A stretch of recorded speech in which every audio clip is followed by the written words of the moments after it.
болатынын хабарлаймыз. Сәлеметсіз бе, менің есімім дәріске қандай көмек бере аламын? Алло, саламатсыздар ма? Каспий ма? Сәлеметсіз бе? Иә, тыңдап тұрмын сізді. Бүгін мен туған күнім еді. Туған күніңіз құтты болсын. Неге сообщение жібермей жатсыздар? Мен сіздерді тосып отырмын ғой, сообщение қашан жібереді деп. Сізге жіберілмеді ма? Жоқ, жіберілген жоқ. Бүкіл спорт мастер, технодом бәрі жіберді, сіздер жіберген жоқсыздар.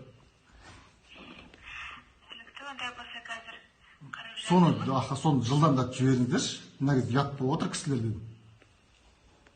Түсінді, қазір 1 минут.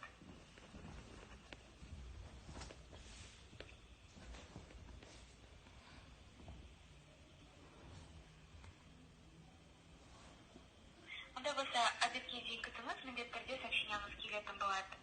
Обязательно кәдімгі күшті қылып тұрып поздравление жазып жіберіңіздерші. Өтініш. Жарайды. Аха.